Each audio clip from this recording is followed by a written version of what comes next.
오늘은 좀 마인드 얘기 한번 해보려고 합니다. 지금 집값은 바닥인가 꼭지인가 이런 거에 대해서 참 궁금해들 하시는데 이거와 관련된 이야기입니다. 요즘에 이런 얘기 정말 많잖아요. 지금 집을 누가 삽니까 도대체. 집 사는 거 미쳤다 뭐 이런 얘기들도 많이 하시고 집 말고 지금 미국 주식 해야 된다 이런 얘기들도 정말 많이 달립니다. 이 한국 부동산은 이제 끝났고 이제는 무조건 달러 자산 사야 됩니다. 이제 원화 자산은 이제 망했다 이런 얘기들도 정말 많잖아요. 근데 이런 때 사실 되게 중요한 어떤 하나를 좀 얘기하려고 합니다. 이 앙드레 코스톨란이라고 해서 이제 지금은 고인이 되셨지만 이제 유럽의 워렌 버핏이라고 불리는 그런 분입니다. 이 돈 뜨겁게 사랑하고 차갑게 다루어라 라는 뭐 이런 시리즈물 책을 쓰신 분이기도 한데 사실 뭐 전설적인 투자자 라고 보시면 됩니다. 근데 이분이 많은 명언을 남긴 게 있어요. 근데 그것들 중에 몇 가지를 소개하면은 주식을 사라. 그리고 수면제를 먹어라. 10년 뒤 깨어나 보면은 부자가 되어 있을 것이다. 이거를 가지고 또 반대로 반박하는 사람들이 있어요. 제가 옛날에 무슨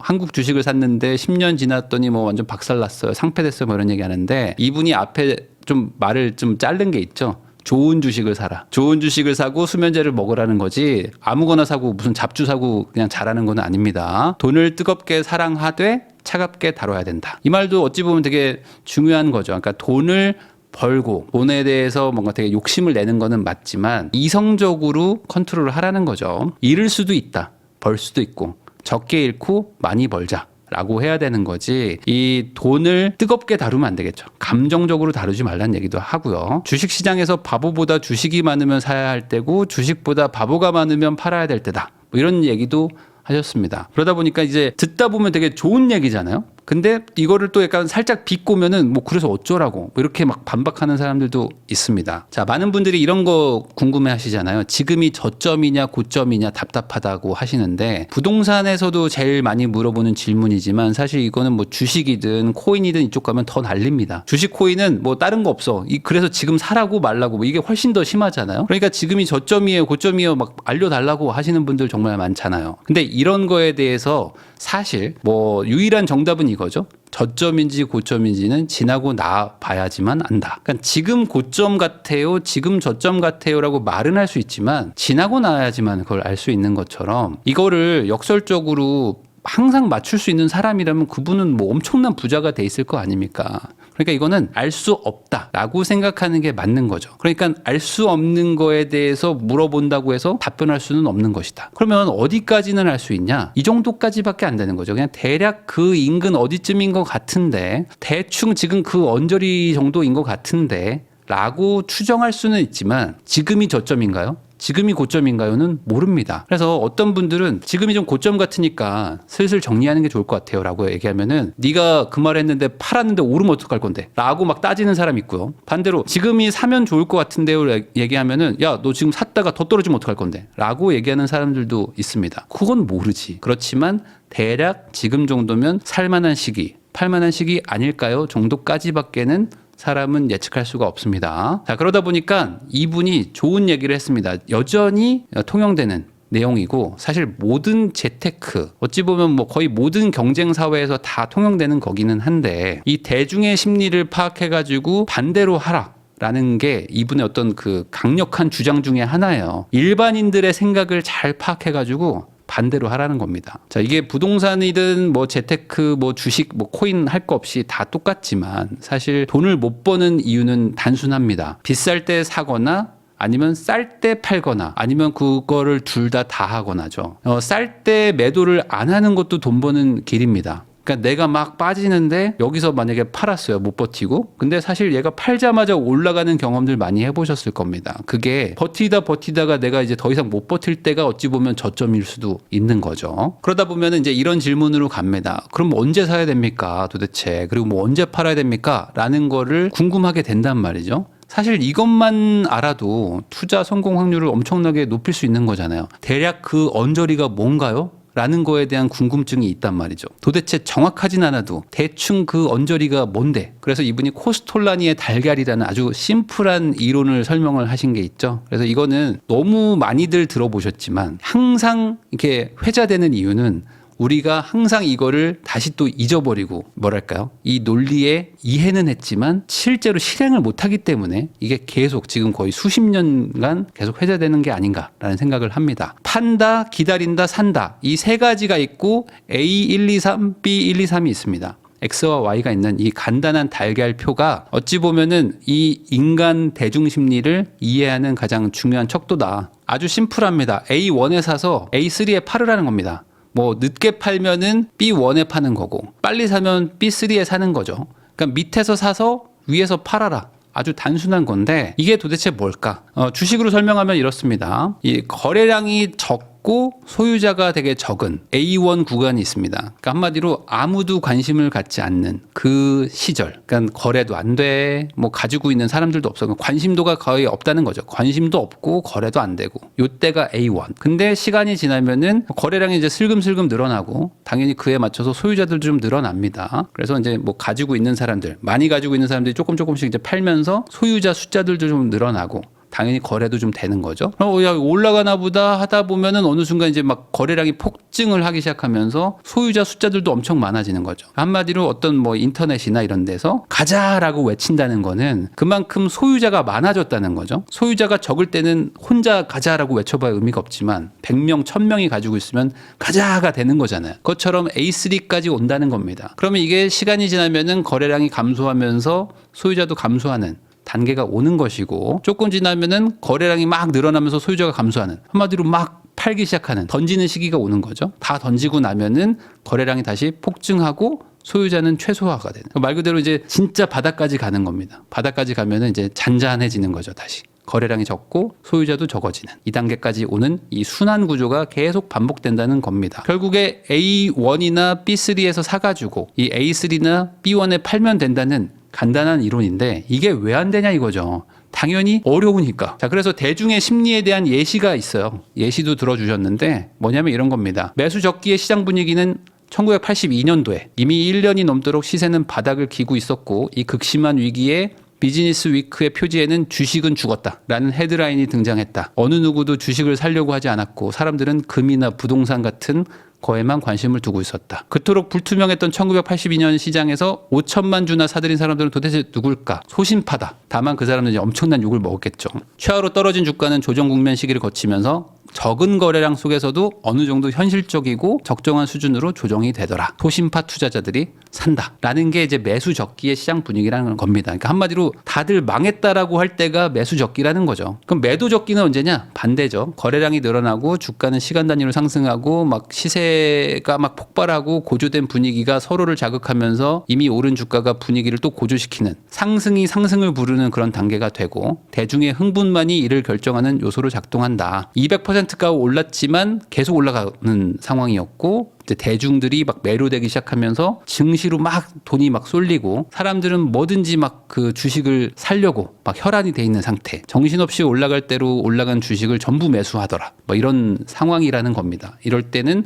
매도를 좀 해야 된다라고 이분이 얘기를 한 겁니다. 워렌 버핏 이분도 이제 역사책을 좀 많이 보시죠. 그래서 왜 역사책을 보냐? 그랬더니 이제 이런 얘기를 합니다. 역사를 공부해야 된다. 왜냐하면 인간은 똑같은 일을 반복하기 때문에 라는 얘기를 합니다. 사람은 항상 똑같다는 거죠. 그러니까 과거를 통해서 뭘 배워도 이 인간의 감정은 어쩔 수 없다는 겁니다. 지금 미국 주식은 신이다 막 얘기 많이 하잖아요. 그리고 미국 주식은 돈 복사되고 뭐 국장은 망했다 뭐 이런 얘기도 하고 뭐 국장을 추천하는 분이 있다면 감히 국장을 추천하냐고 하면서 막 욕을 합니다. 그런 사람들이 정말 많거든요. 근데 여러분들도 잘 아시지만 나스닥도 2022년도에는 폭락을 하면서 이때 거의 다 손절치고 나왔던 분들 많거든요. 근데 지금 23년도, 24년에 들어간 분들이 뭐 여기만 보고 뭐 미국 주식은 신이야 뭐 이렇게 얘기하고 계시지만 이 고점에서 40% 빠졌거든요. 지수가 40% 빠지고 테슬라가 400에서 100으로 갔나요? 거의 그랬을 겁니다. 4분의 1 토막 나고 이때 테슬라 가지고 있는 사람들 막 피눈물 나고 했었던 게 고작 2년 전인데 이때를 버텼다? 쉽지 않겠죠. 자, 그러면 이거 부동산은 어떨까를 생각해 보면은 부동산은 크게 이렇게 나눌 수 있잖아요. 2010년에서 14년은 서울이 대하락을 하는 시절이었고 지방은 대상승을 하던 시절이었습니다. 15에서 19년 사이는 서울이 대상승을 하고 지방은 대하락을 하던 시절이었고요.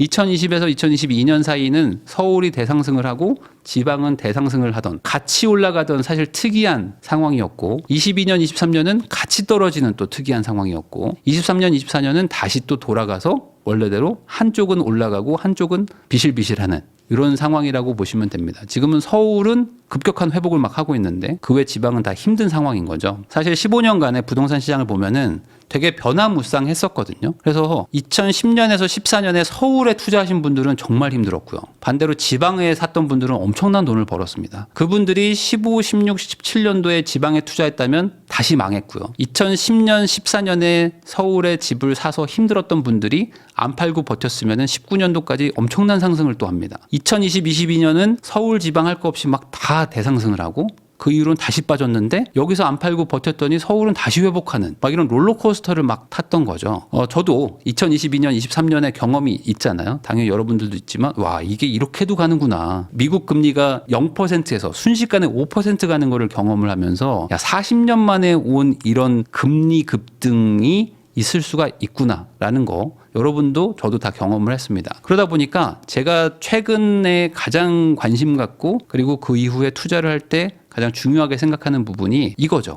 모두가 망했다고 하는 거에 관심을 많이 두고 있습니다. 그래서 저는 요즘에 이런 쪽을 되게 많이 공부를 하고 있거든요. 다들 망했다고 하는 데가 우선 1순위야. 그 중에서 얘는 안 되고 쟤는 안 되고 얘는 조금 괜찮은데 조금 기다려보자. 얘 괜찮은데 얘 조금 사볼까 하면서 이제 이렇게 투자를 하고 있습니다. 그러다 보니까 이런 생각을 갖고 보면은 남들하고는 좀 반대로 가는 거죠. 기본적으로. 이 저점인지 고점인지는 지나고 나야지 알게 되는 거잖아요. 그러면은 최근 부동산 시장에서 가장 저점이었을 때는 언제일까요, 여러분들? 제가 아까 말했듯이 지방은 2010년도 정도가 제일 저점쯤이었습니다. 2009년, 10년이 그래도 좀 저점에 가까웠고요. 그 뒤로 막 폭등하기 시작했고요. 서울 부동산은 2014년, 15년 요때를 저점으로 봅니다. 최근 한 10년 사이에는 2010년, 2014년 정도가 저점 중에 저점인 시절이었거든요. 이때 돌았던 얘기는 집을 사면 무조건 망한다고 했고요. 집을 사는 건 미친 짓이라고 했었고요. 매수보다는 전월세를 살아야 된다고 했었고요. 그때 미국 금융위기 터지고 EU 막 무너지고 막 피그스라고 해가지고 막 그리스 막 부도나고 막 이럴 때였습니다. 그래서 미국도 이제는 끝났다. 유럽 끝났다. 다 망한다. 중국만 살아남을 것이다. 우리나라도 망한다. 이런 얘기 막 돌던 시절이었고요. 지금 빅5라고 부르는 삼성, 현대, GS, 대리 이런 곳들에서도 건설사들이 무너집니다. 막 하던 시절이었고 제2의 IMF가 온다 하면서 막 난리가 났던 시절입니다. 그때 어떤 일이 있었냐면은 지하철이 개통했거든요. 근데 집값이 빠져요. 그래가지고 어떤 사람들이 막 글을 씁니다. 지하철 개통을 해도 소용없는 한국 부동산. 어차피 한국 부동산은 망했기 때문이다. 이런 이상한 논리가 막 펼쳐지기 시작합니다. 그래서 지하철 개통에도 의미가 없어요라는 게 시장에서 또 막 받아들여져요. 지금 생각하면 사실 이해가 안 되시기도 할 겁니다. 지하철 개통하면 엄청 올라가는데? 근데 이게 고작 10년 전만 하더라도 지하철 무의미하다. 개통해도 집값 빠지더라. 이제 시대가 바뀌었다라고 얘기를 했었습니다. 자, 이게 A1하고 B3에 사야 된다고 그랬잖아요. 그리고 A3랑 B1에 팔아야 된다고 했는데 이걸 부동산으로 바꿔보면은 이렇게 될 것 같아요. 왜냐하면 부동산은 이 소유주의 숫자 비율이 잘 바뀌지 않거든요. 그러니까 소유주로 따질 수는 없고 심리와 가격으로 봐야 될 것 같습니다. 그러니까 이 B3 때가 어찌 보면 가격이 쭉 빠져가지고 이제 바닥을 기는 상태인 거죠. 여기가 바닥을 기는 구간에서 이렇게 좀 시간이 좀 갑니다. 그러다가 매수 심리가 상승하고 가격이 조금 올라가다가 어느 순간 매수 심리가 최고조를 찍으면서 가격이 급등하겠죠. 그 다음에 매수 심리가 감소하면서 가격이 횡보하다가 쭉 빠지고 다시 또 쭉 올라가는 이런 순환으로 간다고 봐야 되지 않을까. 이걸 어떻게 하는 게 좋을까요? 이 코스톨라니 이분이 당연히 살아계실 때도 엄청 유명한 투자자니까 이런 경험들을 했다고 합니다. 나는 유명세가 있다 보니까 시장 분위기의 변화를 빠르게 파악할 수가 있었는데 예를 들어가지고 비행기를 탔는데 그 기장이 나를 조종석으로 불러가지고 요즘에 뭘 사야 됩니까? 라고 조언을 구하거나 단골 카페 웨이터가 IBM이나 다임러 중에 뭐 사야 돼요라고 나한테 물어본다면 과열이다 라고 판단한다는 겁니다. 반대로 극히 부정적인 언론 보도에다가 마지막 낙관론자마저 비관적으로 바뀌면 시장은 이제 약세에 다다른 거고 이제는 보합을 하다가 상승을 준비하고 있는 것이다 라고 판단을 했다라는 겁니다. 그래서 이 국면에 접어들면은 투자자는 재빨리 매수세를 올라타야 되는데 말이 쉽지 안 된다라는 거가 이분의 경험이다는 거죠. 그래서 이게 영원히 망할 것 같은 것이 결국엔 살아나고 영원히 올라갈 것 같은 것이 다시 또 줄어들고 하는 거는 단기간 일어났던 일들이 아니라 지금 이 인간 세상에서 계속 반복되고 있는 것들이다라고 보시는 게 맞을 것 같아요. 가장 최근의 저점은 언제입니까? 부동산에서 가장 최근의 저점이 2023년 1월입니다. 이것도 지나고 나서 보니까 가장 저점이었구나라고 판단을 할 수 있었던 거예요. 그 당시는 정말 아수라장이었습니다. 부동산 시장이 정말 박살이 나 있어가지고요. 둔촌주공 분양받으면은 망한다라고 했었습니다. 그래서 이때 둔촌주공을 분양받고 포기했던 분들도 정말 많고요. 이거 끌고 가다가 앞으로 어떡하려고 그러냐. 이때는 실거주도 막 해야 되고요. 대출도 막 안 나오고 막 이런 시절이어가지고 이거를 분양받은 분들이 정말 걱정이 많았어요. 왜냐면 이거를 내가 어떻게든 채우려면은 돈을 메꾸려면은 사채를 갖다 써야 돼요. 그러니까 이 사채를 받아가지고 잔금을 치러야 되는데 내가 그럴 수가 없잖아요. 왜냐면 그때 이미 주담대가 막 5%를 막 돌파 하고 막 7%, 10% 갑니다 하던 시절인데 그때 이걸 사채를 받아가지고 내가 이걸 어떻게 내냐 실거주도 해야 되고 해서 막 포기를 합니다. 거기다가 이제는 뭐라고 합니까? 이게 그 둔촌주공뿐만 아니라 강남도 무너진다고 그랬어요. 그래서 이때 그 댓글의 95%는 당연히 폭락인데 얼마나 폭락할 거냐를 가지고 싸웠죠. 그때는 그랬어요. 그래서 가족이 분양 당첨됐는데 겨우 포기시켰다고 막 했던 분들도 많았습니다. 그래서 제 동생이 어디 분양을 받았는데 우연히 돼버린 거야. 왜냐하면 이때는 가점이 너무 낮아졌어요. 서울도 막 20점대가 당첨되고 그랬거든요. 그러다 보니까 그냥 경험 삼아서 누가 넣었는데 당첨이 돼버려. 서울 막 이런 거 신축 아파트가 30평대. 그러니까 이 가족이니까 내가 언니나 누나 형이겠죠? 오빠겠죠? 그러니까 우리 동생이 너무 막 걱정되는 거예요. 얘가 지금 뭣도 모르고 넣었는데 당첨이 돼버린 거죠.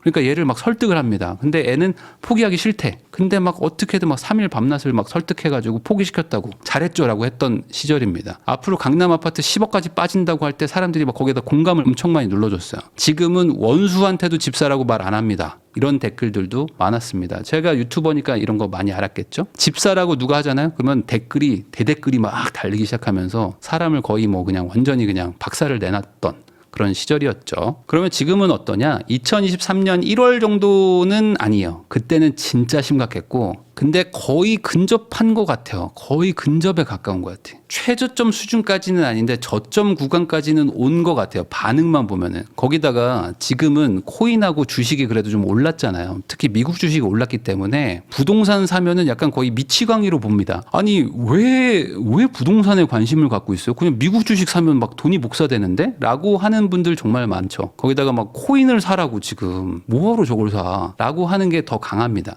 이때는 그래도 막 미국 주식도 좀 힘들고 했어가지고 아무것도 하지 말고 현금 들고 있으세요 막 했었는데 지금은 뭐하러 현금을 들고 있냐 바보같이 빨리 지금 미국 주식 사라 막 이런 얘기들이 훨씬 많습니다. 이 코스톨라니 이분이 부자가 되는 방법은 3가지가 있다고 말하거든요. 부자랑 결혼하거나 유망한 사업을 하거나 투자하는 거다. 앞에 2개는 쉽지 않죠. 그러니까 현실적으로 할 수 있는 거는 하나밖에 없어. 투자하는 것밖에 없죠. 호재가 많을 때는 호재를 만들잖아요. 그리고 악재가 많을 때는 악재를 만든다고 합니다. 그러니까 사람들의 심리는 항상 반복되는 것 같아요. 그래서 호재가 많을 때는 호재를 막 계속 막 생성하듯이 악재가 많을 때는 악재가 아닌 것도 악재로 보죠. 그리고 어떻게든 이거를 하면 안 되는 이유를 찾아내기 마련입니다. 근데 이건 모든 투자처 그리고 모든 그 사이클에서 동시에 일어나는 것 같아요. 그러니까 모든 게 최악이기 때문에 악재밖에 없는데 반대로 이거를 지나고 나서 보면은 그때가 제일 저점이구나. 그러니까 저점이라는 거는 최소한 횡보거나 상승이잖아요. 저점의 의미는. 그럼 횡보만 해도 손해는 아니고 상승하면 이득을 보는 구간인 건데 이 최악이 어찌 보면 투자한테는 최고의 기회일 수 있는 거지 않습니까? 근데 이게 참 어렵다. 최악이라고 모두가 말할 때 내가 그거를 청개구리처럼 반대로 할 수 있냐? 안 되죠. 자, 지금은 어디쯤이라고 생각하십니까, 여러분들? 이 산다라는 거는 B3부터 A1 사이에 사라는 겁니다. 물론 어떤 분들은 여기가 어디예요? 여기 이 Y 지점이 어디입니까? 그게 지금은 아니잖아요. 저는 조금 더 지켜보다가 상황 보고 저점일 때 사겠습니다 라고 생각하는 거죠. 지금이 여기일 수도 있잖아요 라고 생각하는데 여기일 수도 있습니다. 그러니까 내가 저점을 기다리다가